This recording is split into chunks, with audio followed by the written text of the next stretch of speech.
All right, sorry folks, we're running a little late there. I was doing a stat dive, and then I got home from softball a little later, and then I was famished because I literally just ate like one of those rotisserie chickens. I like ate half of the rotisserie chicken when I got home. I was like a savage on there. We won 11-5, I think. Yeah, 11-5, and I went 1 for 3 because I, for whatever reason, it was too cold or whatever it was. I don't know, but I caught one right at the end of the barrel, and it just went plotted.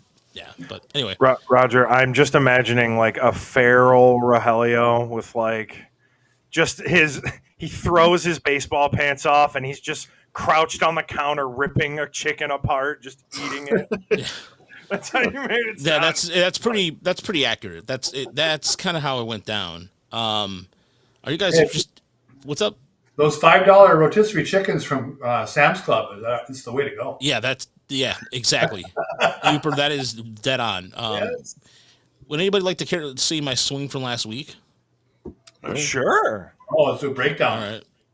Yeah, well, we're not gonna do an exact breakdown. We'll do We're not gonna do a John Boy. We're not gonna do a John Boy media breakdown. Much as that, would be cool. They already own that space. No, they don't own that space. Screw it. Welcome to an episode of Motor City Metrics here at TigersMLReport.com.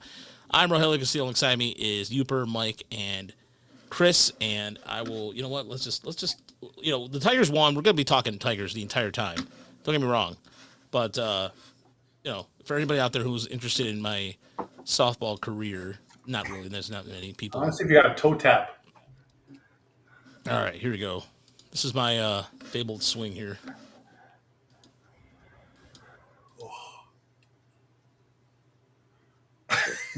I'm going to have to call you out for stepping over the line. Football! Yeah, and that's the worst running ever. Yeah. You got to get going sometime. That was Market zero! That wasn't a toe tap. That's like a little 2-foot shuffle. I don't know what who cares about the rules. You can do that. You can shuffle. You can do that. Like just wham. There we go. Okay, so I got it out of my system. There we go. He was ready for a 90-mile-an-hour pitch, and it only ended up being like 45. So he needed the extra step. It's nice to get it in the air. I went and played softball with Raj last summer for the first time I played softball in about 15 years, and I could not get the ball off the ground. I hit it hard on the ground every time. I just could not get it in the air. I was bummed out. Happy Gilmore swing. Yeah, you know what? I think my swing is like that. But so no, the Tigers were destroyer of worlds. I mean, the Rockies are bad. We knew the Rockies were bad, but it was funny because like their bullpen was actually considered one of the best in the league, and yeah, there wasn't. Well, I didn't see it. Yeah. Well, that first game, I was like, this team only has 6 wins. Like they were. I mean, both Job and Dolander got completely exploded as we expected. Young pitchers in Colorado. But then both bullpens came in and basically shut the game down for 6+ innings until, there was a kind of, in the extra inning, there was that what they ruled an error eventually. It was, it was a tough play. And that was what the difference in the game was. But I was like, this team isn't bad. Ryan McMahon had like 1 billion hits. And then today it was just an absolute debacle. They just got boat raced back to back. I don't know. The Tigers are good. We've talked about this. They are coming off series against arguably 2 of like the 5 worst teams in baseball. But you got to beat the bad teams, and they're doing that, and they're doing it in a very emphatic fashion. Their run differential is now plus 83 on the season. Mm-hmm. I think I was looking earlier today. They're 11-11 against teams that are 500 or better, which means that they are 14-2 against teams that are under 500. Is that their standing? Yeah, they are 25-13. Yes, 14-2 against teams that are under 500. Those 2 losses are against, I guess, what was it, the Twins and the Angels? Mm-hmm. And it's funny. I was actually talking to you in the lobby before we started the show. I was like, I've been skeptical on their offense, but something that's just making me buy more into this team is that we talked about before the Angels series, for instance, how the Tigers were, I don't remember the stat, but they had like a ridiculous losing record against the Angels on the road. Yeah. And the difference is, and this isn't, I know we're Motor City Metrics, and this is like a feeling. I don't have like the stats in front of me.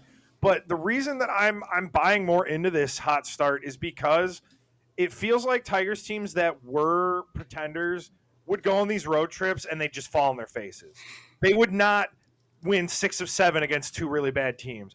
You know, I literally told you, like, I saw a no-name pitcher coming up for Colorado, and I was just like, yeah, look out for 5 no-hit innings from this guy.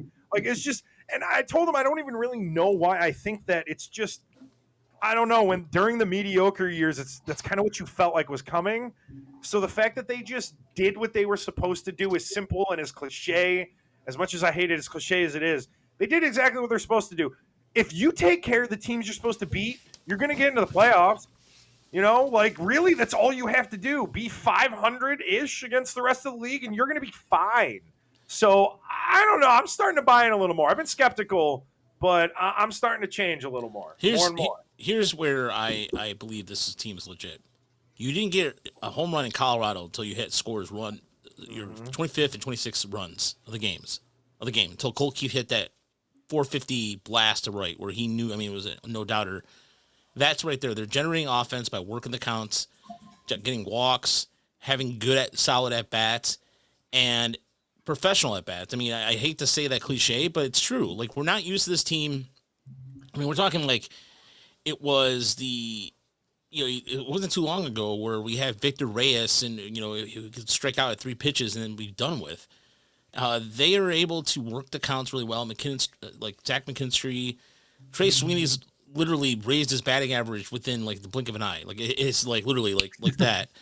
And it's all solid contact. I mean, although he did have a 76-mile-an-hour single earlier, but all the things aside, what blows my mind is here's how legitimate this is. Kyler Montero goes out there, struggles, and then just like, you know what? Screw it. I'm going to go be the Kyler Montero I want to be. And he was so close to becoming the first, the only Tiger pitcher to throw a complete game back-to-back seasons. I mean, he's the last one to do it, which is strange to think in these times, but it is what it is. I like Tyler's stat here. He said, per the broadcasters, we have the 4th easiest strength of schedule for the remainder of the year. And also, Richard brings up a good point, too, that I've been saying this on Twitter. West Michigan, although I think that might be the case, still might be the case, I'm not sure 100%. Erie all lead their divisions leagues in run differential, and they're in first place. Lansing's a very good team, by the way. Lansing's a really good team. But who's West Michigan's playing this week? But that, to me, shows the legitimacy, the run differential right now. Kansas, although the rest of the division, Jeff Passan said, was making jokes about the AL Central. Of course, he's not going to apologize because that's not what he's going to do. But, F Kansas City and F Cleveland because they're not going away. They're like right there, neck and neck. And that's why it feels a little weird right now. But look, this is the best stretch of Tigers baseball I've ever seen probably in the last decade. Oh, sure. As far as just, but I think it's such a much more better. It's better in a way that they are dominating. It's domination, and they're doing what they're supposed to do against teams that are not good. Yeah, as you said, Mike. It looks sustainable. Go ahead, you. Let's just say, when Raj said this is the best streak he's seen in a decade, we have to go back to last fall and what they did, right, in August and September, and that was fantastic. But where I will agree with you is some of those wins last year, it was a little bit shocking at times, right? We were a little bit surprised. They were playing a lot of tight ball games. And this year, they are just putting the wood to some people. And, winning the close games too, but really just winning games easily at times like this week. And that is different than anything we've seen since the days of when Cabrera was in his prime. I'll be right back, guys. You go ahead and continue on. I'll be right back. Well, the offense is the thing that stands out the most, and I've said it before that I think it's feeling awfully 2016 here. Just the way that that year, their offense just went kind of wild at the beginning of the year, and their pitching was great for most of the year. The offense eventually tailed off toward the end, but it was one of those things where it was like, this doesn't feel like this team should be this good offensively, but they kept doing it, and they kept doing it for a long time. And I get the same sort of feeling now, right? Like it's Trey Sweeney. I think he's closer to the 220 hitter than he was, is whatever, he's 280 now or whatever. Colt Keith is on a hot streak. That's nice to see. Dingler keeps producing. Got to walk. Yeah, he got to walk, and he got hit. Yeah. But yeah, I think you ride this while you can, and you hope that the offense stays. But that constant has still been the pitching. Outside of that Job outing, Casey Mize was terrific today. Montero pitched around a lot of traffic, but you can't ask for a whole lot more than 8 innings in game 2 of a doubleheader. Like that, how big is that to preserve the bullpen after they had to pitch a lot yesterday? And then the bullpen has just been stellar. It doesn't really matter who they put out there. Chase Lee was excellent, and they needed an extra body, and they sent him down, and it was absolutely. It's like it has nothing to do with him. He was good. Tyler Owens was solid when he came up. They're bringing Brebbia back soon. Sawyer Gibson-Long made his first pitching appearance in a year and a quarter, 13 months. There's more help on the way, and the starters just keep getting the job done. It's a really complete team right now, and it's fun to watch. What I see with the offense, and I've always felt this way for years and years and years, right? Your lineup is built on tiers. You have your top tier, your stars, and let's say for fun, Riley Green, with his team, and Carpenter perhaps, and then you have that second tier of guys you need to contribute. But these aren't guys you can are going to probably produce for 6 straight months at a consistent basis. But if those guys can have that hot streak of 10 or 12 games where they hit 315 with 4 home runs, that sustains the offense. And it seems like the Tigers are getting a lot of guys from that second and third tier who are rising up with that little 3 or 4 game hot streak that just propels them over the hump in a series, and then they move on to the next one, and somebody else takes the baton from there. They're kind of relentless right now. It's I don't know. You watch and you think, well, they're going to score. They got behind a couple times. I'm like, well, it's Colorado, so they're going to score, and then they score a billion times. You're like, well, I didn't necessarily expect that, but okay. Javy Baez, Gleyber Torres. You can't. I saw somebody earlier a tweet that like there's nobody left on the team to make fun of except for Jackson Jobe. That it's like, well, Jace Young. Yeah, Jace Young. But yeah, I mean, you assume that he'll be gone soon. Once Matt Vierling has made a couple of rehab outings down in Toledo. He had a home run in the first game, a couple of walks. He had a double in the next game. He looks healthy. They haven't had him play in the field yet, which is kind of the big step for him with his shoulder. But yeah, he looks whatever seminar the offense took in the offseason to learn how to hit. I think Vierling was involved in it too. So there's more help coming. So yeah, it's interesting to have nothing to complain about at the moment. It will be important to see him throw, though, right? Yeah. Can he play third base? Because actually, Jace Young is doing just fine at third base. I mean, yeah, he's been far better defensively than I expected he could be, and I give him a lot of credit for working really hard on that. There is that small matter of not being able to hit, but it's almost to the point. I don't want to be worried about him. I refuse to be that way after we're still talking about literally dozens of at bats, not hundreds of at bats, right? Yeah. But there is a kind of a paucity of really hard contact, oh man, at least he flew up to the track or something. Yeah, that just doesn't happen.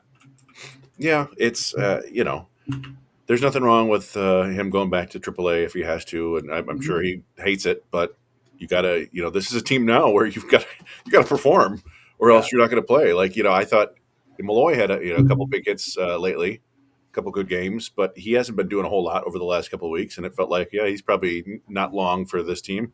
And to a certain extent, it feels a little bit unfair to guys like Young and Malloy who don't play very often. You're still young. Yeah. You don't really like to do that with your younger players, right? You want them to at least be playing every day, or 5 out of 6 days. Whereas somebody like McKinstry or Ibanez, you're okay with them playing 2-3 times a week. But sure, they're all kind of contributing to winning in their own way, and so they're helping the team. Even Justin Henry Malloy is third on the team in qualified batters on base percentage. Yeah. So even if he's not hot and he's not looking great, he's still got 16 walks and 65 at bats. It's just I think the Tigers have 5 qualified hitters right now, and all 5 of them have a WRC plus over 110. Mm-hmm. I have to double check that. But it's yeah, like you say, like Malloy doesn't seem to be doing a ton, but third on third and on base percentage, that'll work.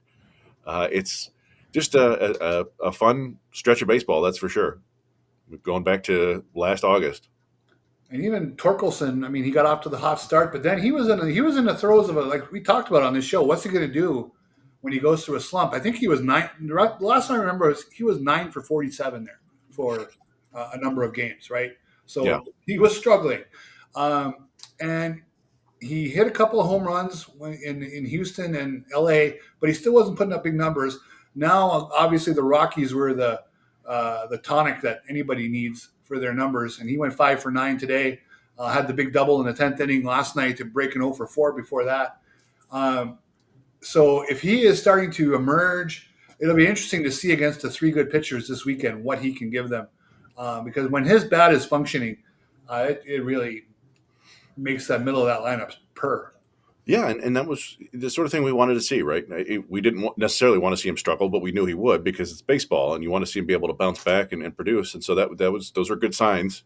Yeah, I was just looking it up right now. They're the 5 qualified hitters in the Tigers: Spencer Torkelson, a 155 WRC plus, Zach McKinstry 127, Kerry Carpenter 127, Riley Green 119, Trey Sweeney 114.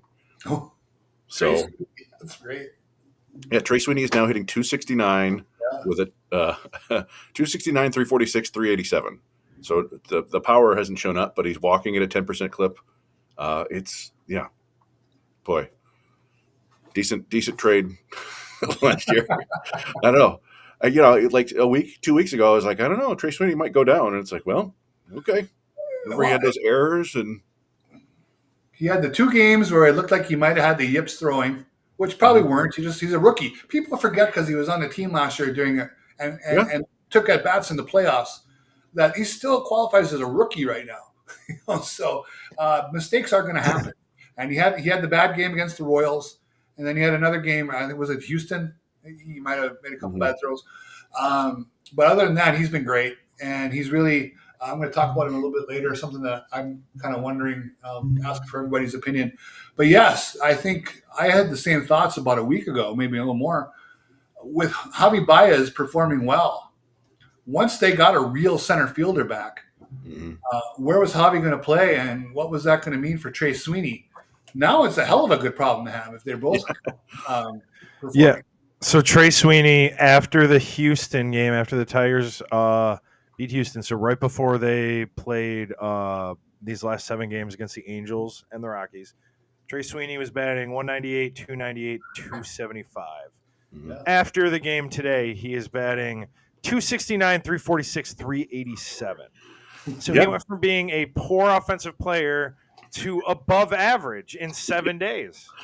Yeah, I mean that's a good reminder for all of us, right? That it's still early in the season. We're still less than a quarter of the way through the season, but quarter of the way through the season isn't nothing. But you could still, your stats can kind of fluctuate pretty wildly right now. We saw that with Riley Green a couple of weeks ago, and we've seen it with Cole Keith. I bet the Cole Keith stats over the last 10 days. I think somebody actually put it in the chat early on. I think he's 333 in May. I think he's hitting. Oh, here we go. From unnamed, maybe it's Cole Keith. Cole Keith over the last 8 games, 348 average, 4 home runs, 8 RBIs, 9 runs. From a Kirk Snyder tweet. Okay. So yeah, everything's just fine. It's going to remain this way. The Tigers are going to win 115 games and sweep their way through the playoffs. One small problem. Yeah. There are some other good teams out there. The Cubs seem to be pretty good. I think this weekend is going to be a nice little test. They're coming off a doubleheader, and they got to fly back east and get back on the field tomorrow. That's not easy after the doubleheader today. Then you look at the Rangers; they're not scoring runs, but you look at the 3 pitchers they got lined up. Patrick Corbin's sporting a 3.28 ERA. Jacob deGrom is back from the dead. He's got a 2.61 ERA, and then Eovaldi, who I always think is tough, got a 2.03 ERA. So, the offense will have some challenges this weekend, at least on paper. Yeah, and then the Red Sox come in. So it doesn't – it's not necessarily – well, it's definitely not going to get easier than the Rockies. But, there are a lot of good teams out there. Got to keep proving it. So I'm interested to see Jacob DeGrom this weekend. You know, and he was so great for that point. You know, that point in time in New York. Just to see how he looks compared to those days should be kind of fun. Yeah, he's going to be, down the road, he's going to be a pretty fascinating Cy Young, or not Cy Young, Hall of Fame case, because, he didn't really break in until he was older. Right. And he's been so injured. I'm looking right now. So he's got just over 1,400 career innings, but it's a career 2.52 ERA with 43 plus WAR, and it's 86 career wins. I'd be curious to see. I don't even know what the lowest career win total is for a starter in the Hall of Fame currently. So he might get to 100 if he stays healthy. Yeah. So.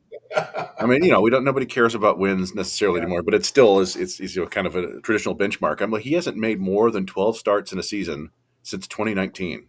Wow.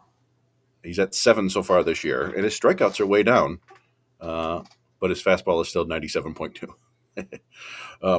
It's going to be a really good pitching matchup for sure, and it's like you said, Houston or Texas isn't hitting very well, but they do have some great hitters, so it could just be a matter of time. Wyatt Langford's back, and he's starting to produce. He was out with a hamstring for a while, and or maybe he had the oblique. Yeah. Anyway, it doesn't matter. He's back and hitting pretty well, stealing some bases. It's going to be interesting. We go back to that draft, Wyatt Langford and Max Clark, and Max Clark looks really good, but I think Wyatt Langford might be an all-star. So that's going to be something debated about for years, I think. Yeah, it's definitely a good point, and then that was kind of brought home even more earlier this week. They saved money by taking Max Clark and a little bit of money with Max Anderson, who's been one of their better hitters so far in the minors, which is nice. I don't know if that really raises his ceiling much. And then they used that money on Kevin McGonigal, who's, of course, awesome, but has only played one game this year, and Paul Wilson, who looked awful last year, looked a good deal better this year. He was still having trouble throwing strikes, not as bad as last year, but he's throwing much harder. And now he's out for the year, probably with Tommy John surgery. We don't have the full details there, but sometimes when those velo spikes happen, that's a precursor to the TJ. Could be something else. But yeah, so the money they've saved on that, it's kind of a wash. But I don't like Max Clark. I've talked a lot about Max Clark, but yeah, I think I just need to focus on the positives there. He's turning himself into a very, very good hitter. He's just he covers the entire zone. He uses the entire field. He's not hitting for a ton of power. He's not stealing many bases, and that may just be something that's kind of universal in West Michigan. I don't know. Only Seth Stevenson seems to be stealing down there, but he looks like he's going to be a pretty darn good leadoff hitter, which is fine. Sure. So you're not liking Carey in the leadoff spot? Well, it's interesting because you hear some people, and I think Cameron actually gave us a question earlier today. He said, when does Javy move up in the lineup? And I don't think AJ Hinch, and this is probably coming from the analytics department too. I don't think they care about the lineup construction in a traditional way at all anymore. Yes. They see everything. I mean, Hinch came out and said that they're batting Carpenter leadoff because he is the most he puts the most pressure on the opposing manager. So it's like, do you take out your right-handed starter the third time through the order if it's the fifth inning because it's Carpenter? You bring a lefty. He's basically forcing the other manager to make a tough decision every time, and that's why it's there's got to be leadoff. That's one extra time per game that decision has to be made. Probably. Yeah, it's I don't know. It's fascinating, and it's something that you don't see. I don't see any other managers doing this right now, and I feel like there's got to be something behind the scenes where they've really dug way into this and this is because we've seen it a lot this year. It was kind of the opposite in this series where the Tigers just kept beating up on the starters, but a lot of times this year they haven't done a whole lot against the starters. But then when the bullpen comes in, they just kind of mix and match their way into extending the lead, coming from behind, all that stuff. So I've got no issues with the lineup construction. I look at it and go, okay, Colt Keith's batting third today and Riley Green's batting fifth. All right, there's got to be a reason behind it. Yeah. Zach McKinstry batting third. I mean, come Yeah. on. I mean, we have Zach McKinstry in the 3-hole. You got to be kidding me. And it I- works. I triple took when I was looking up stats earlier today, and I realized Kerry Carpenter has actually led off. That is his most played position in the lineup. He has led off more than any other spot in the lineup, 2 through 9. It's just weird to think about, like Kerry Carpenter, the leadoff hitter. Yeah, But, and he's got like a 1.5% walk rate this year. Like he's walking about the same amount as Dingler. But I think one of the things about the way like traditional lineup construction is it often feels like it's done with the best case scenario in mind.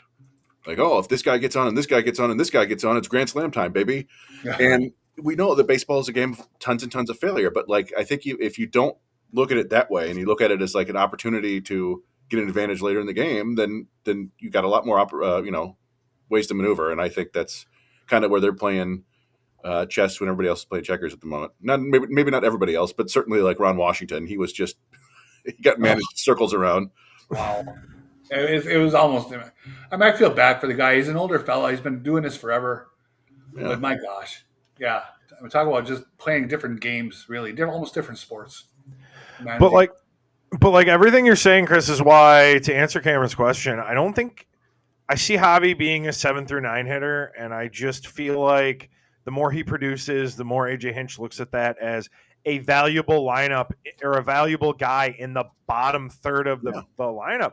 It's like you said, he's not looking at it in a way that, your best guys are batting in a certain way. I remember when lineup construction was just arguing about should your best guy bat second versus third, and it's just AJ Hinch is like literally was like, yeah, I remember doing that when I was in diapers. Now it's all about when is this left-hander going to come in the most handy, and when is it going to matter in the 8th inning if we're down by 2 runs, Like it's if AJ Hinch had managed in the day when teams carried 9 or 10 pitchers and 15 position guys, think of the fun he would have had. Chasing matchups with all those extra bench guys would have been hilarious. Well, it's crazy that he's been in the AL in his managing career, because back then he would have definitely been an NL manager for sure. Mm-hmm. That's got NL manager written all over it. Yeah. But yeah, I mean, I think people are saying, there may be less pressure. Bada bing, bada boom says less pressure That's batting fair. 7th and 9th. I think there's something to that. I mean, I don't know. I've never felt like Javy Baez is particularly affected by pressure.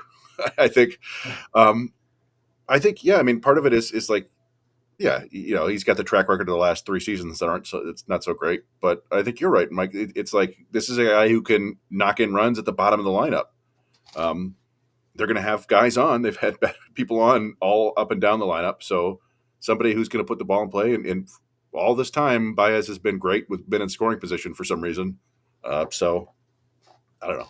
I mean, I could see him batting leadoff one day against a particular lefty, right? Sure.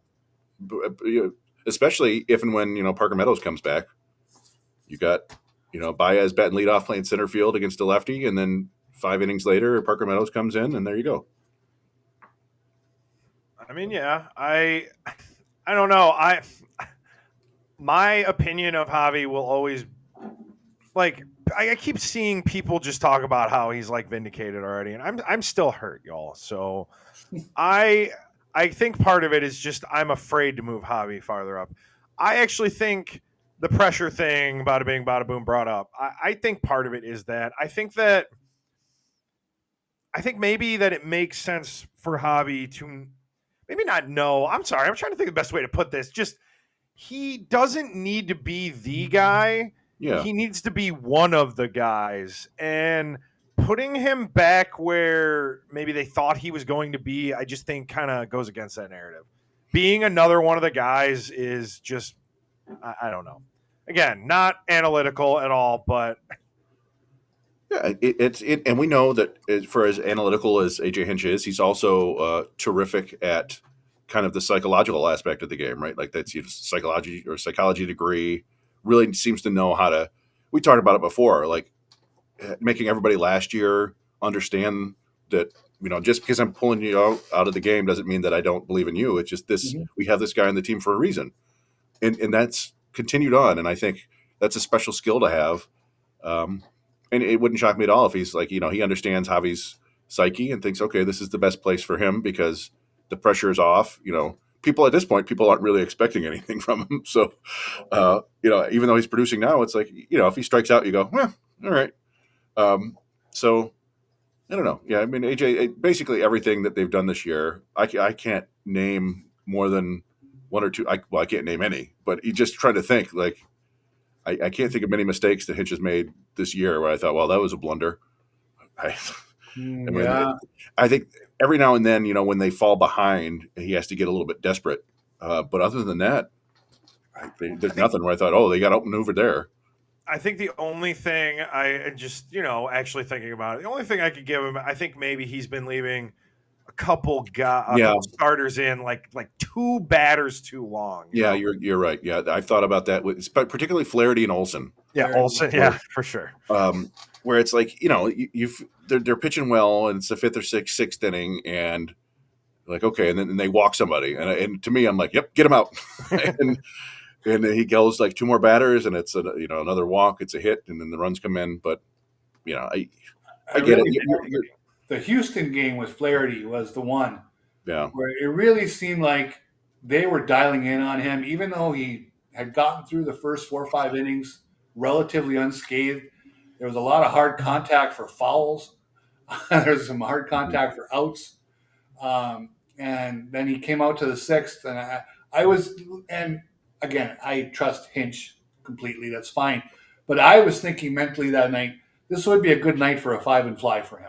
Okay, you got through 5. Let's go, get him out. And he sent him back out for the 6th, and he got roughed up, and I think they ultimately lost that game. But again, and yeah, of course, he's the manager. You're going to run into that X number of times per year, and there's nothing you can do about it.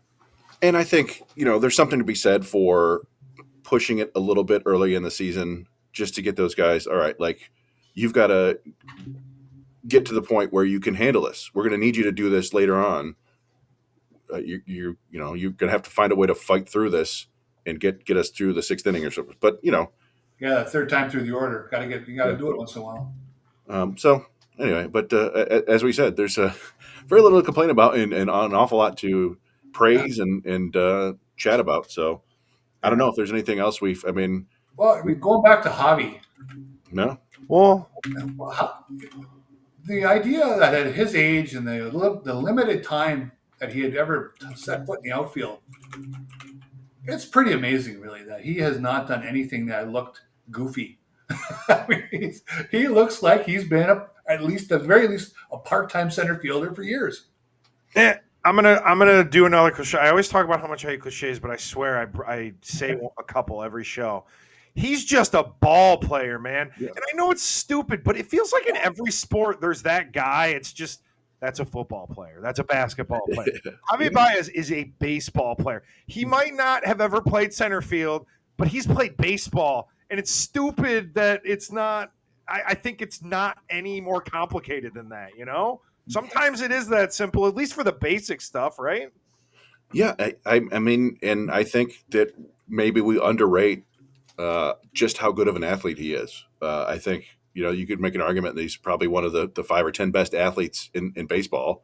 You don't necessarily see it it's because it's baseball. You don't see him do it like a 45-inch vertical or, sack a quarterback or something like that, right? Or, like a 360 dunk. But to be able to just step in a center field, like you said, like he's maybe taken a couple missteps here or a slight misread, but that we talk about, some guys taking years to get comfortable out there, and he's like, "Man, I'm gonna be all right." It's fine. Yeah. I still don't know if he's being sarcastic, and I don't think anybody does. If he's being sarcastic when he says, "Oh, it's a dream of mine to play in center field," I think that there has to be at least a bit of tongue-in-cheek humor to it. Maybe I don't know. Like, I've always talked about I think it would be fun that if you just had a game, if you're way out of the season or you're up by 30 games, it doesn't matter. Play everyone completely out of position. The only thing is that you would worry about an injury, right? But back in the day, I'm like, you know what? Let's see Miggy in center. Let's just see what happens. I think it would be fun, but again, you're talking about $1 million players, and you don't want anybody to get hurt. But I don't know. We got some questions here in the chat that I thought. Yeah, let's go for it. We got this one. Oh, there's Raj. Hey, hello. Are we doing a segment? Can I put these in? I don't think I can. What? No, we can't get the questions in. That's Yeah. why I haven't. Yeah, sorry, chat. We haven't been ignoring you. Just we can't display it without Rogelio. Oh, here. there we go. He's Sorry, back yeah. now. I'm Hello. sorry, Yeah. guys. All right. What No, was the it's all good. question? So we had Oh, some questions from Dookie Pickles and all that stuff. Yeah, I was doing. I was on the Crunch Time podcast. I was like, nice. shout out to those guys. Oh no, Mike Doyle was saying, "Will the Tigers get a third baseman at the trade deadline?" And at this point, I don't know. It doesn't feel like they need a third baseman anymore. I'm sure, like down the road, we'll be like, yeah, they could probably use a third baseman. But you've got Sweeney and Baez playing out of their minds at the moment. You've got Vierling coming back. You got Meadows coming back. Young plays a fine defensive third baseman. All of a sudden, it's I mean, you're not going to turn down like an all-star at any position. But the only thing that I feel like they really need to upgrade right now would be like maybe that big flame-throwing strikeout machine at the back of the bullpen. Yeah, I would agree with that. Yeah, I think that's where I think the Tigers probably will end up needing another bullpen arm, is a strong another righty, like a power righty, because I think that would help with. I mean, even I'm not sure what they're going to do with Sawyer Gibson Long. I mean, will he stay in the rotation or not? I think he's better to stay. I'd rather him stay in the rotation than use him as a bullpen arm. But then again, the Tigers might know best too, or they might just decide to bring up Troy Melton and make him a bullpen weapon. I'm not really sure, but I do like this question here. With this came up on the other podcast too. Dookie Pickles and Detroit General asking the same question: where Meadows and Vierling play when they come back?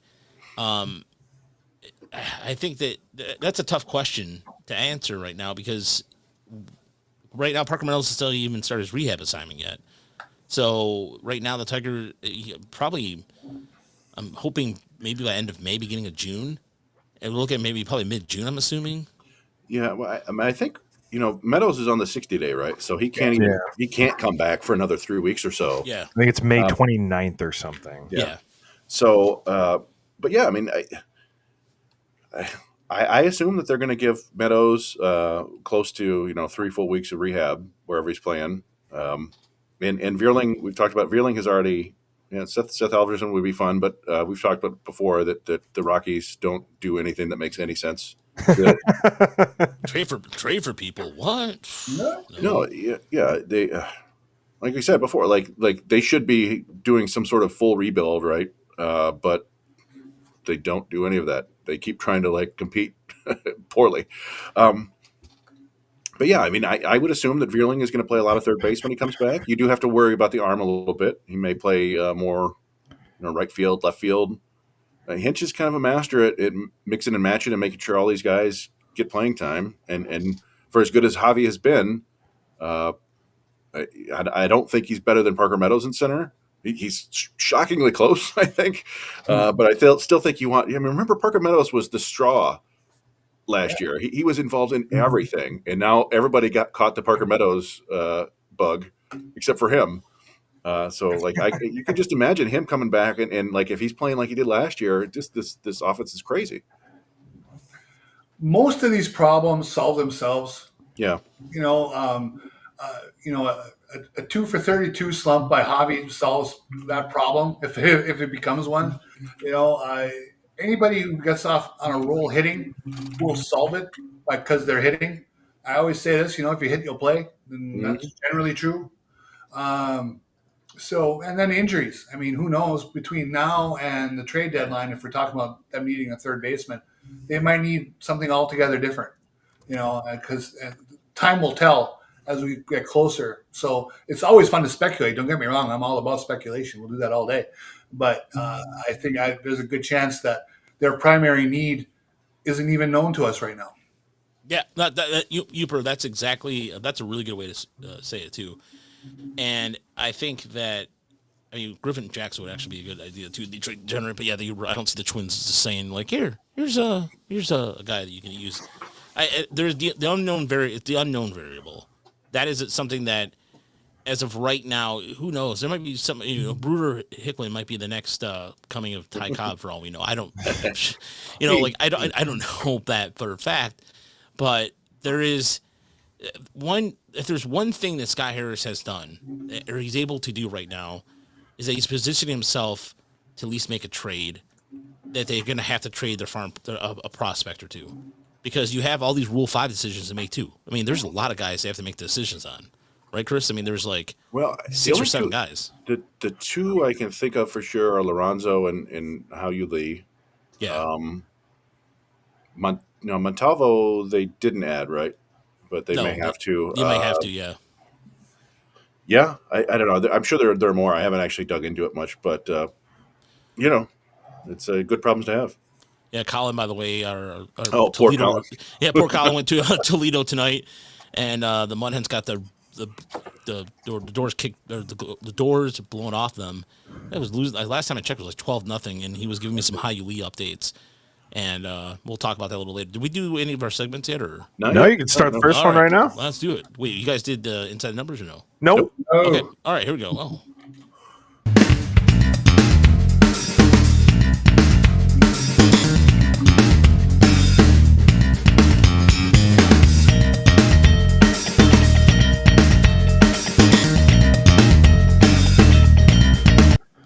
I know that I think Cameron had a question too. We got to make sure we get to.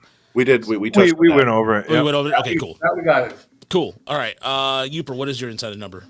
Very simple today. 450 and 333. Colt Keith, 450-foot dinger today. It was a little bit in garbage time. The game was already decided, but it was still really good to see when you pile that onto the other home runs he hit this month. Talked about him last week about how his rookie year he stunk in April and kind of started to turn it on starting in May, and speculated could he do it again. We don't know if he will, but so far he's swinging the bat pretty well, and it looks like he's tapping into his pull side power. He looked late to me on everything the first month. And again, I'm not a hitting coach, so when I say that, it could be preposterous in the eyes of a professional. But just to me, how that looked, he is really turning on some pitches now, and the confidence is building. And let's just hope he keeps continuing for a good solid stretch here. All right, that's a good one. Chris, what about you?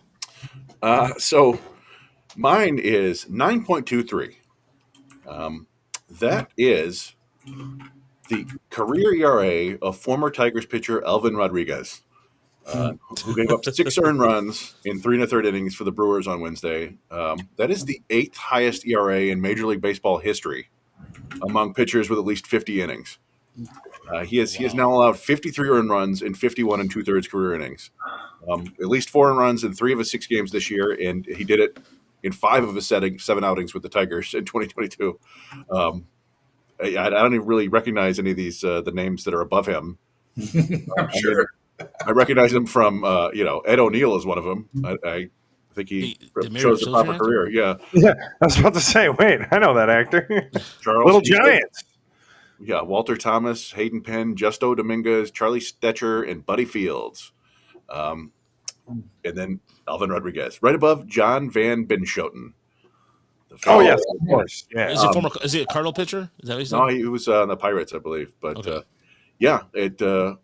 That's rough. Rough for old Elvin. I was, I remember he had like one good outing with the Rays, and it's like, oh, they figured him out, and then he was off to another country, and he came back, and But anyway. Yeah, that's ugh. Mike, what's your insider number? Mine is 116, and that is the current Tigers OPS plus for the season. I went back. This is the best. I mean, if the season ended today, it'd be the best they'd had. I didn't even get a chance to go back this far. But 10 years ago, 9 years ago in 2016, was the last time the Tigers had an above-average offense by most metrics.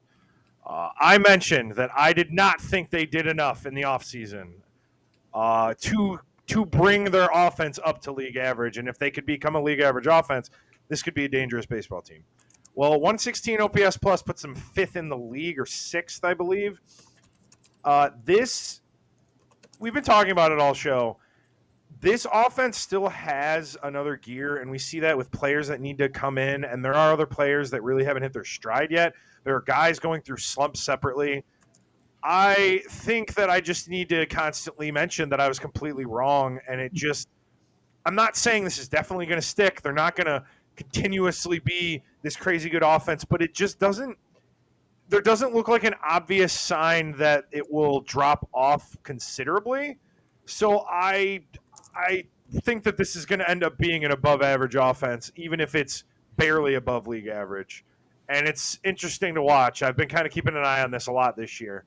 So it's been really interesting to see the Tigers consistently rank in the top third of all of the MLB in most, if not all, offensive categories. Yeah, 87 run differential. I mean, that's that. They're at 83 is what I see, and they are 22 better than the next team in the league, which is the Yankees at plus 61. Good call. I can't read because I have my readers on. It's okay, but so their run differential is one of the again, it doesn't really matter by itself, but it's one of those indicators when you have that high of a run differential.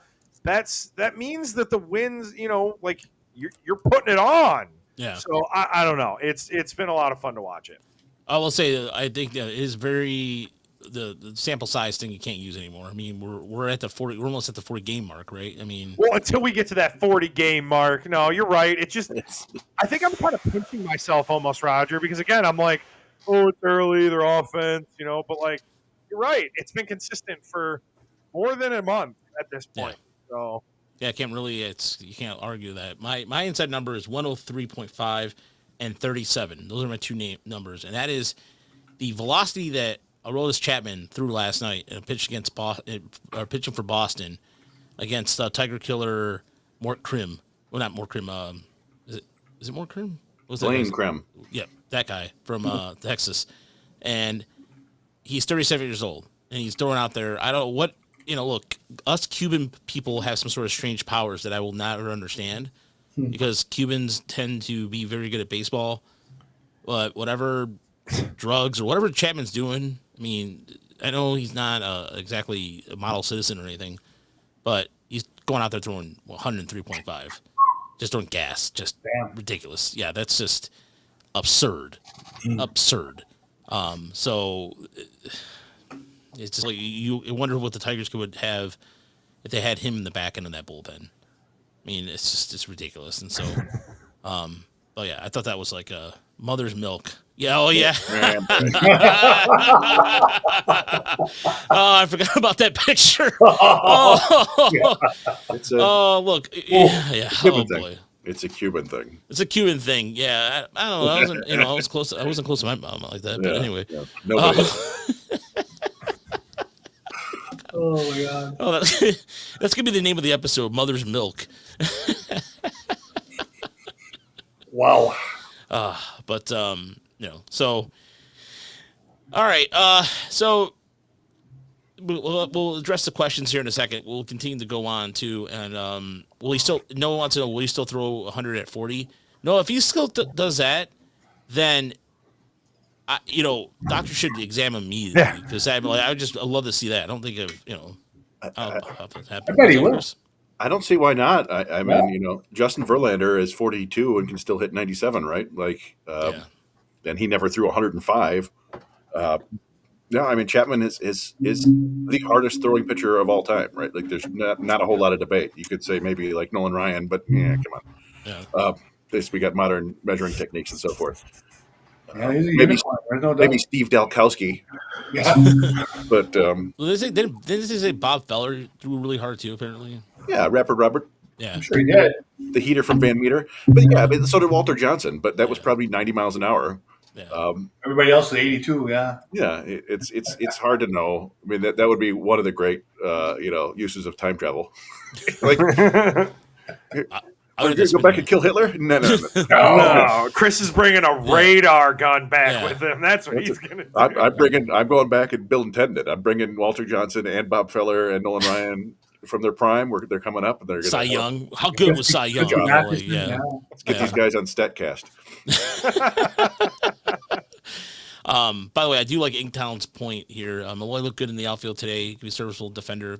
That would be huge for us as a team and him individually moving forward. Yeah, he has looked better in the outfield. That's some George Lombard home cooking. The defensive alignment, that does play a big role.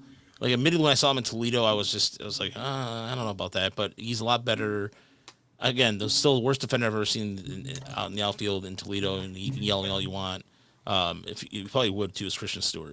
Oh. He was one of the worst arms I've ever seen. Like it had, yeah. So, all right, let's go into our last segment. Let's go into the good, the bad, the ugly this week.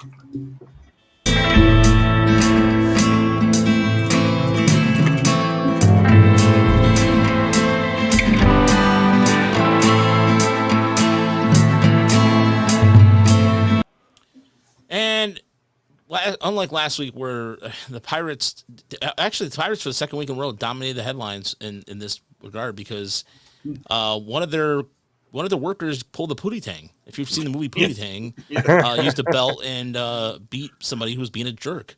But I don't know if that's anybody's ugly or not. But that was a. It is mine. All right, Chris. Well, you go ahead and finish up then. Oh well, I mean, if I can start with my good, which is annoying, and we kind of touched on this, but it's the AL Central. What in the hell is going on? What is the deal with the AL Central? I looked the last 30 games or last 30 days. Cleveland is 19-9. The Tigers are 18-9. The Royals are 18-11, and even the Twins are 15-13. The White Sox still suck, but come on, that's like 4 good teams in the last 14 days. The Royals are 13-2. The White Sox have the Pope on their side now. Yes, they Yeah. do. They're going to get pesky. I'm pretty sure. Yeah, they're going to find out that God can't even help that team. Yeah, we'll see. Yeah, the Tigers are 9-3. The Twins are 9-5. The Guardians are 9-4. Like you've got 4 teams that are playing really well right now, and it's super annoying because the Tigers should have been running away with this. They're got 80. What is it? 83 plus 83 run differential. And Yep, it's like 83. nipping at their heels with their little 1-run wins. Garbage. My bad is, and this was my bad earlier in the year, but it continues to be bad, and I'm enjoying it. It's Rafael Devers not willing to play first base. It's delicious. Really? That was my bad too. Oh, sorry. Well, I'll just No, go ahead. have the Take it quote. He talked to the media today, and he said, "I know I'm a ball player, but at the same time, they can't expect me to play every single position out there." In spring training, they talked to me, basically told me to put away my glove, that I wasn't going to play any other position but DH. So right now, I just feel like it's not an appropriate decision by them to ask me to play another position. How would you react if they asked you to DH? How would you feel about that? No.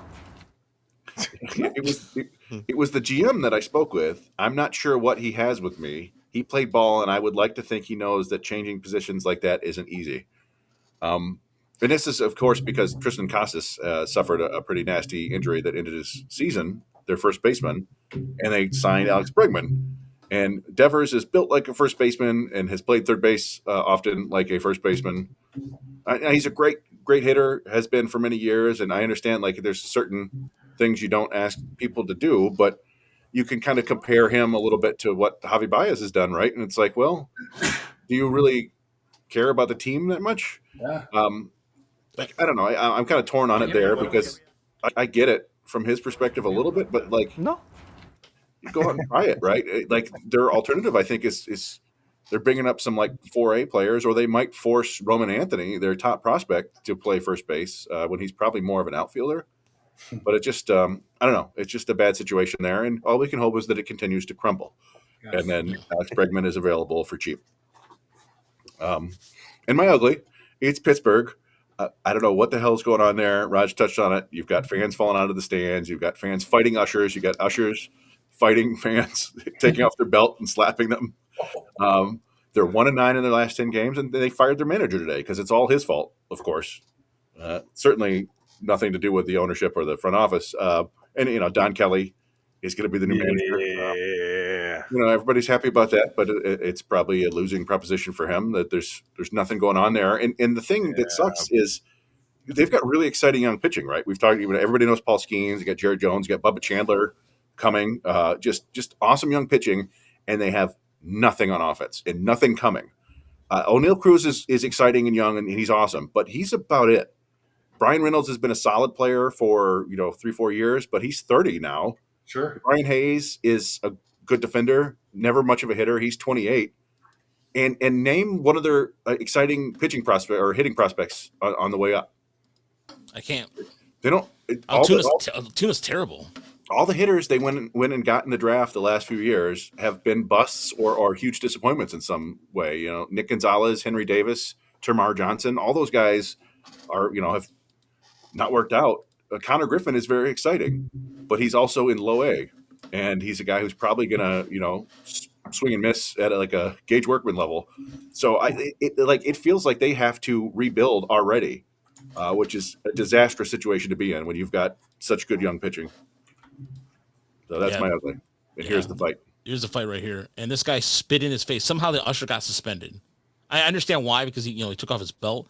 But somebody spits in my face, dude, right there. Sorry. Dude, that's the most ultimate sign of disrespect. That guy should be banned for life. They had already fought at this point. He had already squared up and hit him. And look, if someone's gonna act like a toddler, you spank them, right? You take off your belt and you spank them so they stop acting like a toddler. No, I get it. He's tired of this dude acting like a kid. Yeah. I mean, this guy looks like he's about 17 Yinglings into his afternoon. Yeah. What a tool. The guy looks like a tool. I'm sorry. That's just like, he's acting like a jackass. You spit in his face. That to me, I'm sorry. Like I have no. That's disrespectful on a personal level. I don't care where that happens.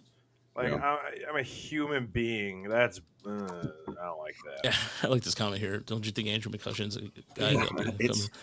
It's just a bummer, man. But anyway. Yeah, the guy. Yeah, anyway. Yeah. Ugly in Pittsburgh.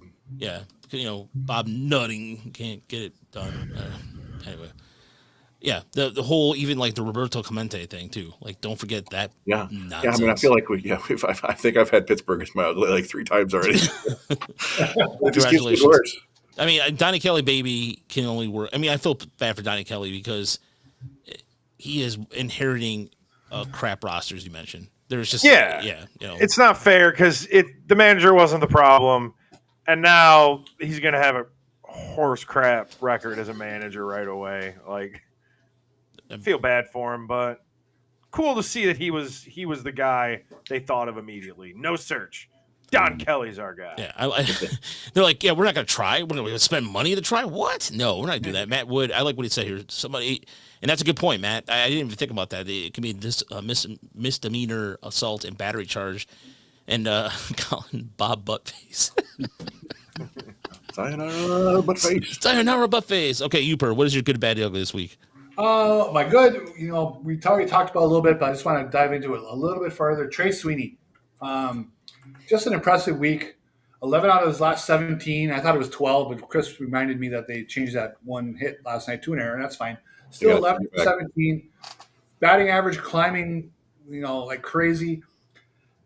Again, always with the proviso that I am not a hitting coach, but to me, he looks less mechanical than he looked last year.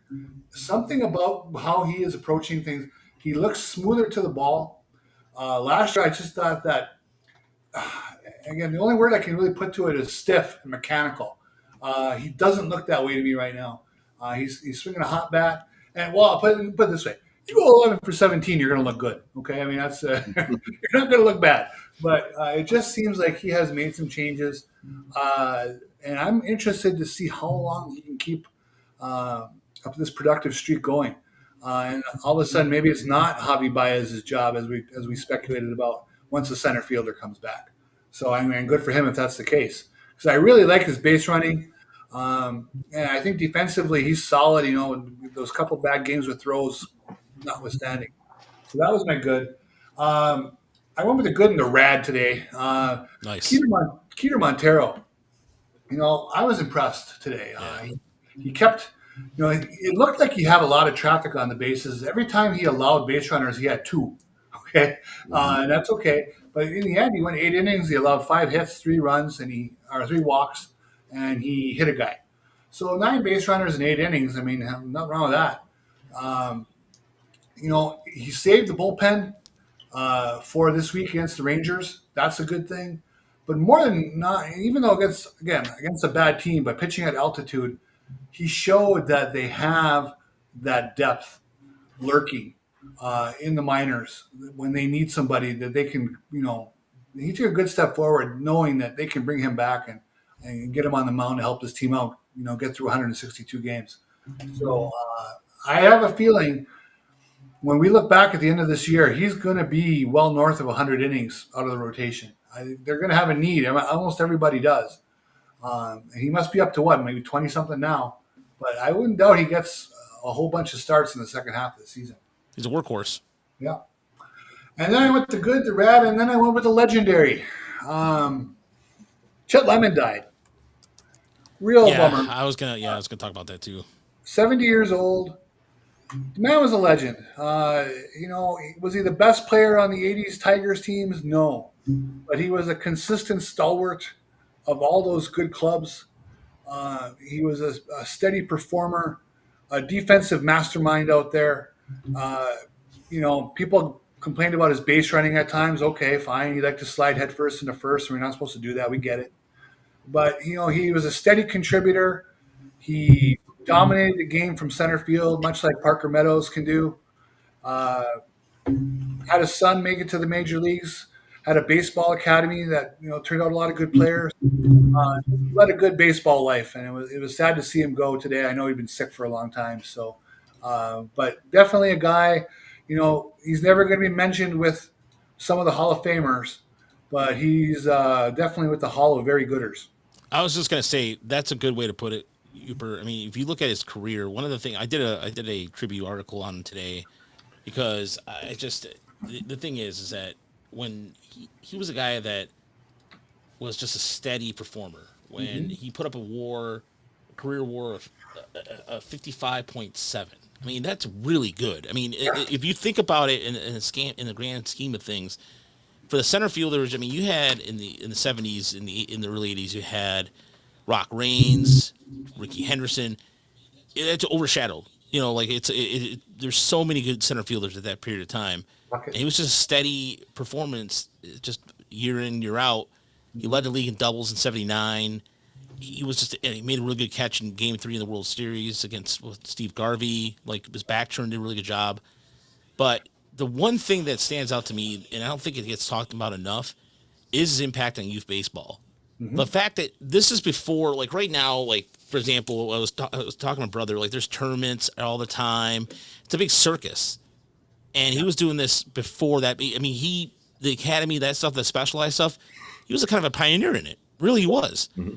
And I don't think that's talked about enough. And so I remember the first time I heard about his academy, I think it was around the time Chris and I started doing podcasts. I'm like, wait, Chet Lemon has an academy? And yeah, he's been doing it for a long time. And it's a shame. It sucks. I know death is a part of life and all that stuff, but it was good to see him back.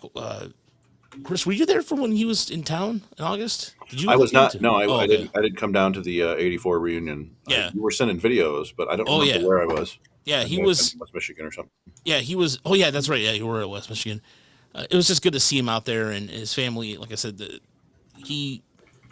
his game, the way he left the game, and the way he's impacted the game should always be talked about more often. Good call, Uber. And you know what? The other last thing I'll say about him was he had to overcome that trade that sent him from the White Sox to the Tigers. At the time, not the most popular trade ever made. Right. Yeah. This was back when we cared about the baseball card stats, right? And Steve Kemp was a good RBI man. Okay. Yeah, drove in 98. Yeah, drove in 98 the first season with White Sox. Yeah, good call. Everybody loves Steve Kemp, So it was a daring move, really, in those days for the Tigers to bring in Chet Lemon straight up for Steve Kemp. And it worked out for the White Sox okay, but it really worked out for the Tigers. Yeah, no, and that's because Kemp after that really started struggling with injuries and never was really the same player after 82. But he was a guy who was, I think, one of the first pick of he was top 5 pick or something like that out of USC. Yeah, and that was a big deal for the Tigers at the time when he got drafted because he made the majors pretty quickly too. Yeah, I think we had. I feel good about it. It was about maybe a year ago. We kind of had a whole hey, let's celebrate Chet Lemon session, talking about how good he was. Because I feel like Mike, maybe you didn't remember him or something like that, where you didn't know. Not to single you out, but that's what brought me back to it. Is like we were talking about. I'm like, oh yeah, you're too young to remember how good he was. Yeah, I'm sorry, he doesn't mean that much to me, y'all. It really doesn't. No, I totally get it. Yeah, but he if you look at WAR in the 1980s, he's the 20th ranked player. He was behind Trammell and Whitaker, but ahead of Parrish. Like he was just as big as all those other guys, and really a great Tiger, and just kind of quiet and good. Yeah, no, that's what I'm saying. Like you don't really think about guys like that because he just went on and did his job, and it almost like I think. Hold it. 55.7, right? That's his WAR. You going Baseball Reference or? Yeah, I'm going to Baseball Reference. So Baseball WAR. What the? He has a better WAR than Harold Baines, and Harold Baines in the Hall of Fame. No, well, Harold Baines only has like 30 WAR. Yeah, 38.7 WAR. No, Harold Baines might have the lowest for any position player, at least modern. Yeah, that was another Tony La Russa special somehow. I don't know what power he has over baseball, but Harold Baines had a lot of game-winning RBIs. Ooh, I mean, he had more home runs than Chet Lemon. I get it, but come on, whatever. Yeah. That is a Tony La Russa special because he was one of his guys. Whatever. All right, Mike. What is your good and bad, ugly? All right. Well, we've kind of talked about a lot of mine, so I probably won't go too in depth, but I'm just going to start with the good. Colt Keith. Nothing like a trip to Colorado to feel good about yourself. That home run he crushed. I know it's high altitude, but I don't care where it was. 450 feet, 450 feet. He crushed it. He has 4 home runs in his last 7 games. I feel like they need to create an entire fake spring training for Colt Keith and just tell him that the spring training is the first month of the regular season. Let him languish. And then when they go back north, he'll think it's May and maybe he'll start things off a little bit better. Last year, at a WRC plus of 11 in March and April. This year, it was a lot better than I thought. It was a WRC plus of 80 this year through March and April. And I know we are only 9 games into May, or 8 days into May so far.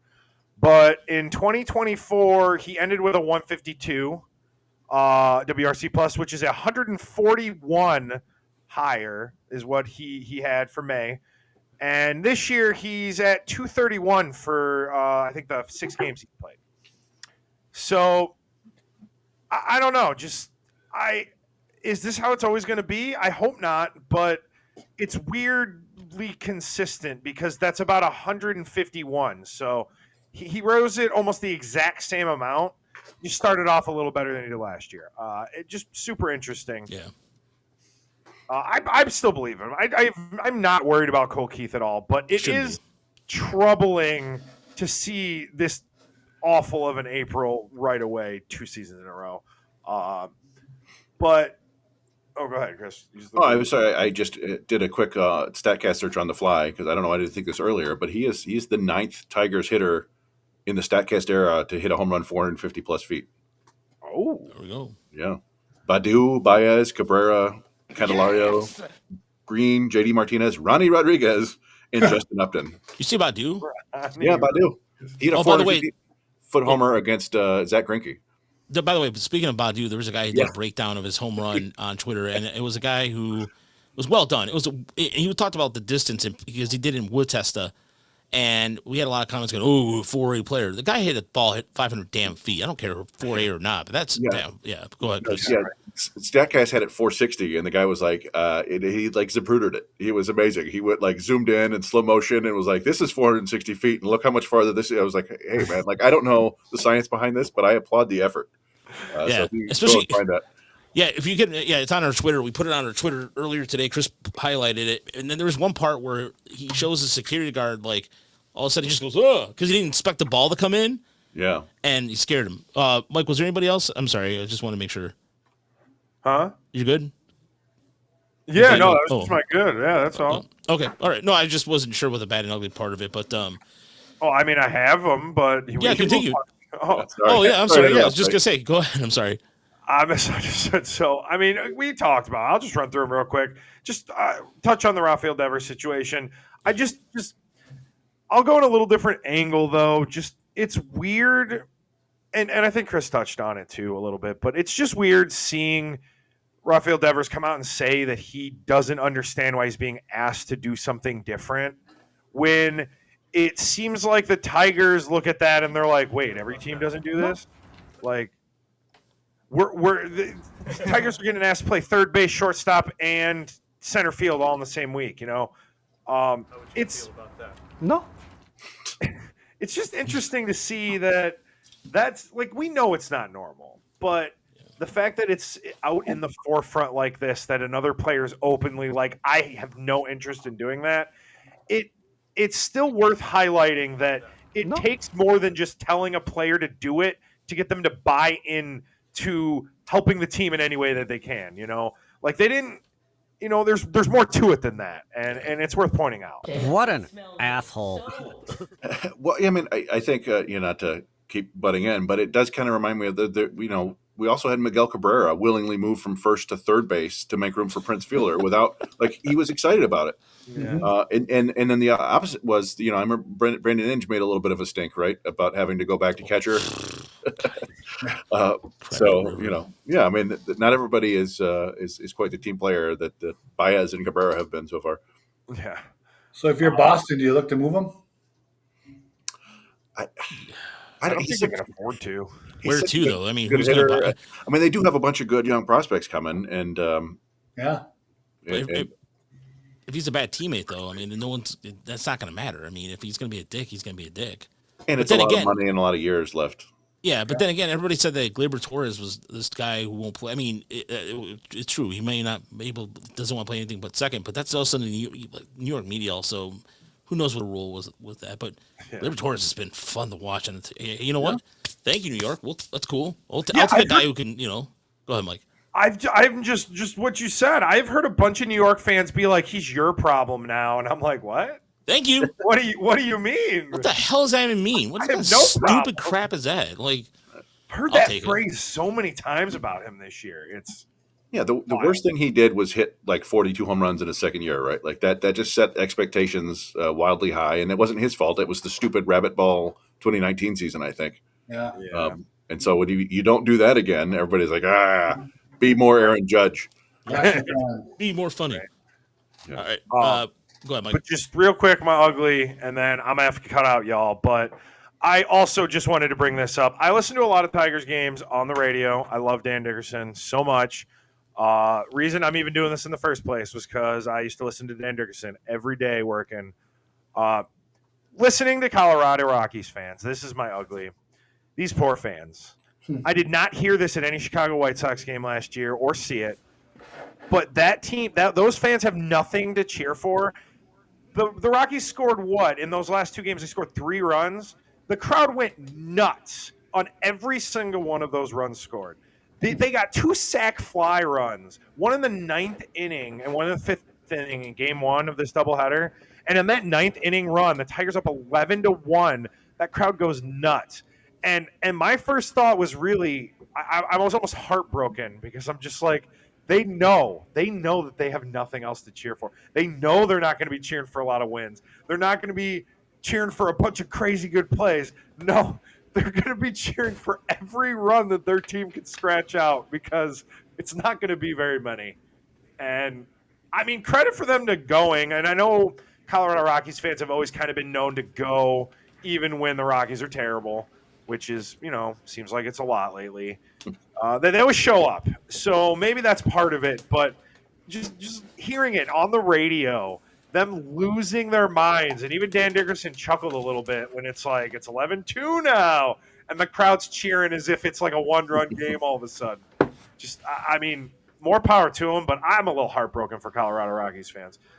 They might be going through history after another fan base went through it last year. So yeah, there's been times too where during the game where I played for Chris earlier today. I would think it was after somebody hit a double, and all of a sudden there's like a pause, and you hear bullshit, and then Bobby Scales is like, and so like he picks up, and it happened yesterday too. It happened twice where the Tigers made hard contact. All of a sudden you hear, what the bleep, and so I mean I just swore anyway, but yeah, it was like I'm with Tyler. I felt bad for him, but at the same time I don't, because they also are a byproduct of bad ownership.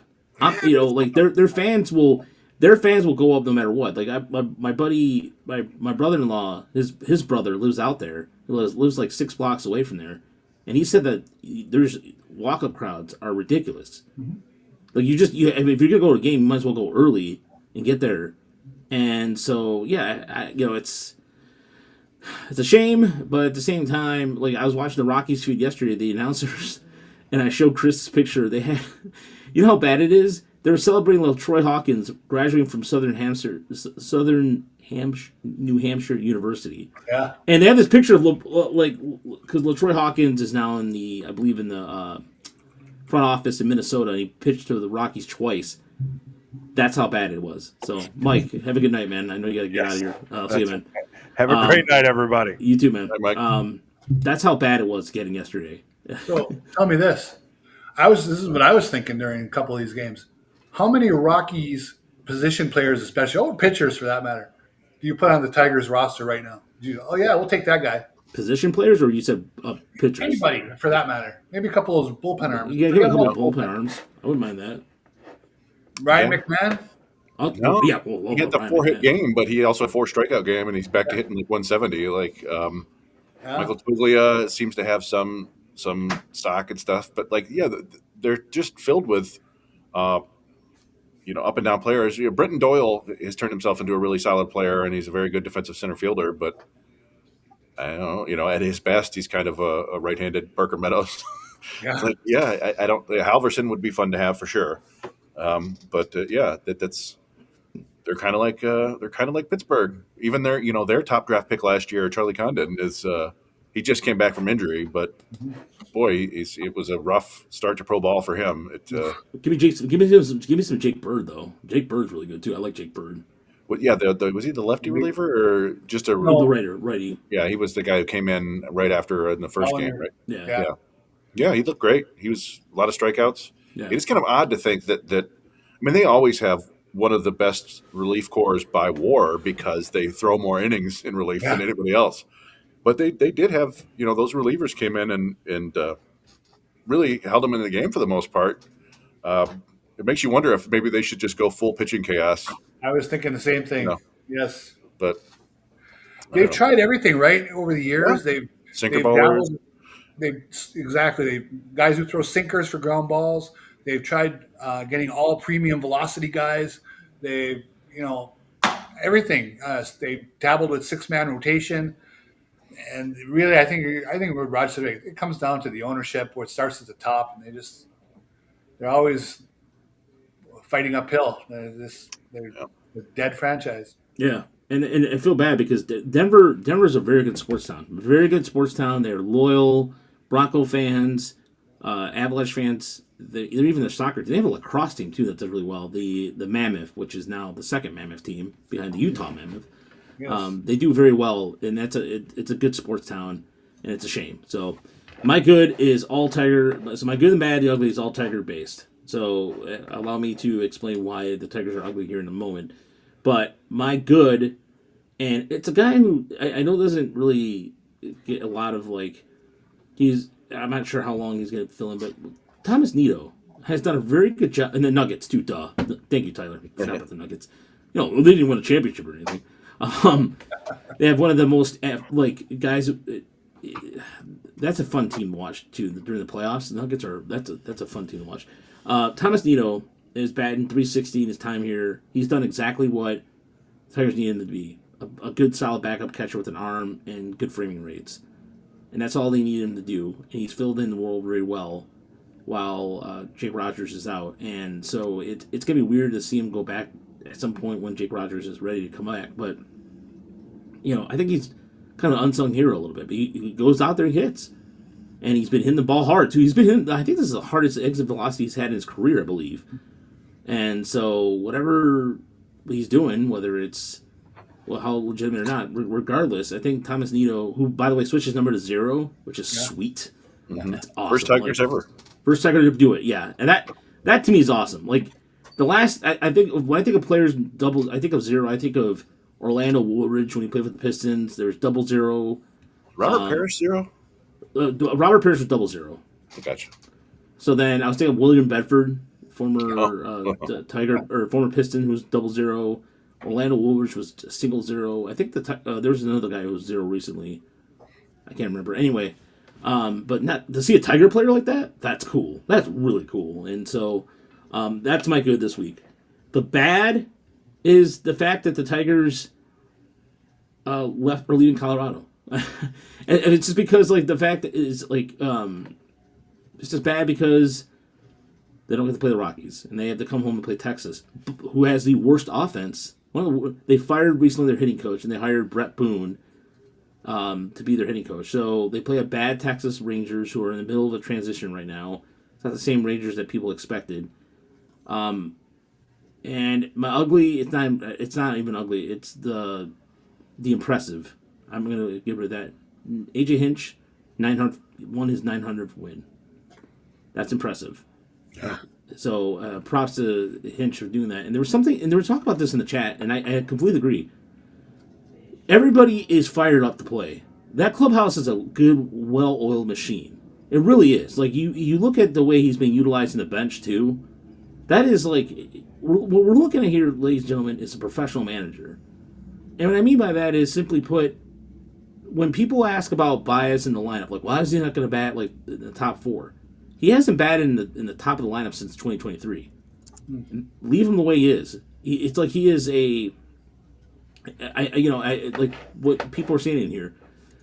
He's like an offensive coordinator, Matt. Well, that's a good way to put it. He's a guy who can figure out ways to make he builds his lineup better than anybody else I've ever seen. And so if Baez is batting 8th or Teddy batting 7th, leave him there. That's fine. I'm not going to question it. So, I mean, there's a lot of people at times will go, why is, Ryan Kreidler in the lineup? But yeah, blah, blah, blah, blah. I get it. I understand. But you can't argue the results anymore.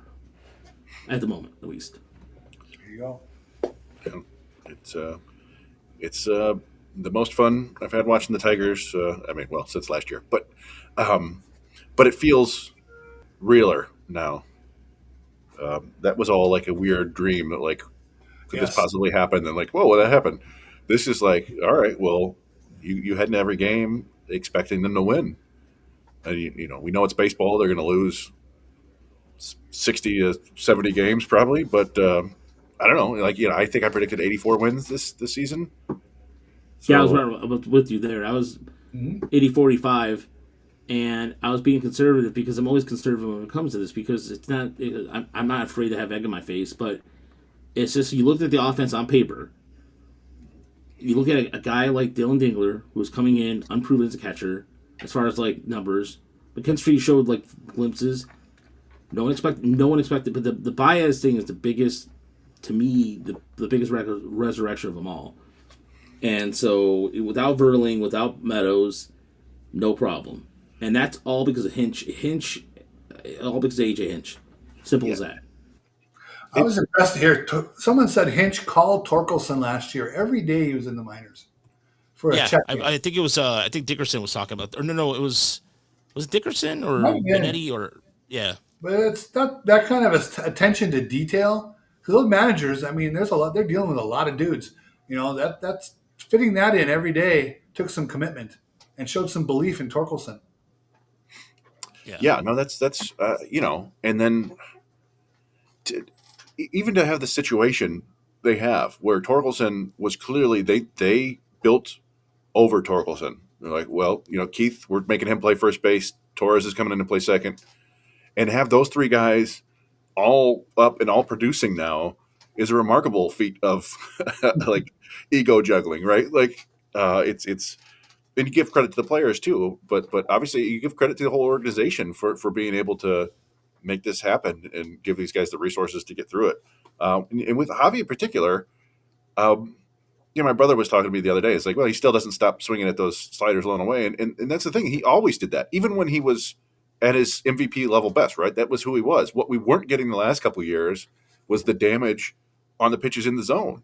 Right, he just wasn't doing anything. And we talked about it, like he dropped his strikeout rate has dropped dramatically as a Tiger. And it's still there. He doesn't walk, but he's looking like the guy he was 5-6 years ago. no, obviously, I mean, you don't know if it's going to last, but it could. As hard as it is to believe, maybe it all just was injury related. Yeah. That he wasn't doing enough damage because he had injury issues. I think he'll still be a frustrating player at times, but as we said earlier, when you've got 6, 7 other guys in the lineup, it becomes a lot more tolerable. Yeah. I mean, here's the thing. When you're pulling stuff like this is Yeah, look at this. He got a single. Look where that ball is. Look where that ball is right there. yeah, like that's the thing. Like, Good okay, Lord, man. they execute. I'm sure that's the pitch they wanted to throw, and he executed it, and it didn't matter. Like, Yeah. So Last year, I think he would have missed that pitch, right, Chris? I mean, I would have thought last year, I think he would have missed that pitch. Just think about the pitcher on that. 0-2 when he throws that pitch, you think, and he's offering at it. You're thinking, I got him dead to rights. I mean, come on. Yeah. And did the same thing here with this pitch. Look, I know that was outside per se, but that cutter's tailing. So this pitch is coming almost like this way, like kind of like going out that way. And he was able to make contact and get RBI with that too. That's the whole entire thing we've been saying about him the entire time is that he is a guy who has a high baseball IQ. It was just, maybe it was just a matter of his body failing him. He's a smart baseball player, but those 2 hits are prime examples of okay, it's a little different then, because last year he was missing on that first one I showed was, I couldn't believe. I'm like, when they showed the replay, the Rockies announcer was like 20 guys like, oh my gosh, 23 inches off the plate or something like that. He's just and it's funny just thinking about they actually kind of have a fun mix now of. They've got like 7 guys who are walking at a double-digit rate, and then like 3 or 4 guys who swing at everything. But they're not swinging and missing at everything, right? Like Carpenter's swinging at basically everything. Dingler's swinging at everything. Baez is. But it's like a nice mix, right? Where the other guys are walking a ton and getting on base, and then the guys who swing at everything are knocking them in. I don't know. There's a billion different ways we could say this, but this is a good baseball team right now, and really a very good baseball team right now, and it's fun, and everybody should enjoy it as long as they can. Yeah. However you see fit, but it is good to watch. Thank you so much for watching us this evening or listening to us online if you are, and don't forget to like and subscribe to our Motor City Metrics podcast channel or our Tiger Mileage Report YouTube channel, where we have some new videos out there for you to watch. Also, for anybody who wants to subscribe to our Patreon, there's a Patreon where we're putting articles up there. Check out Ashley. Ashley did a really good job of crushing. She did a fantastic job of her draft piece on just giving some guys the Tigers like at 24 and 34. Jerry did a really good job also on a Brant Hurler piece. He's sweeping the nation, as his wife gave him the title for that article. And then there's a Chet Lemon tribute I wrote. And we're working on a couple videos for this weekend. Some more requests we got in for video breakdowns of folks. And so, so much content over at TigersMLReport.com for you to check out and peruse, if you will. And, look, okay, fine. We'll end the podcast with Brewer Hicklin getting his first, his first hit, major league hit. Congratulations to him, Tiger Hicklin. We're just going to call him Tiger Hicklin. I like that.